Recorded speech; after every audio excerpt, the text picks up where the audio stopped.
Mari vilayetinde polisiýanyň ýol gözegçiligi gullugy raýatlaryň hususy awtologyna gözegçiligi ýene güýçlendirdi. Häzir gullugyň işgärleri ulaglaryň tehnik gurutlyk şahadatnamasynyň möhletini güýçli depkinde barlaýarlar. Bu ýagdaýlar barada Azatlyk radiosynyň habarçysy 18 oktýabrda Sewitden maglumat berdi. Polisiýanyň ýol gözegçiligi gullugynyň işgärleri öz barlaklaryny köçelerde geçirip tehniki gurutlyk barlagynyň geçmedik ulaglary aglaýarlar.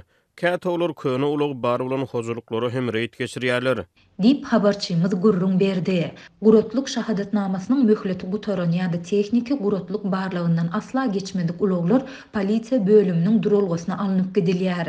Şol bir wagtda sürüjüleriň ençemesiniň anonimlik şertinde habarçymyza aýtmagyna görä, polisiýanyň ýol gözegçiligi gullugynyň işgärleri özlerine 50 manat möçüründe para beren ulag eýelerini goýup berýärler.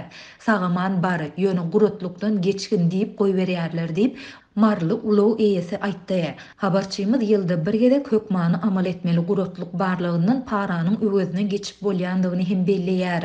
Awtowlagyň hatardan çykyp asla ýöremän işigine ýatany bolsa-da 500 manat para berip döwlet belgini aýtsaň, gurutluk barlygynyň geçirilenligi barada şahadatnamany berýärler. Dip marly bir sürücü belledi. Habarçymyz Sewitde gurutluk barlygyndan geçmedik ulaglaryň onlarçasyna duş gelendigini hem belleýär. Olaryň bir bölegi juda köne 1990-njy ýyllarda ýa-da ondan hem ozal öndürilen ulaglary.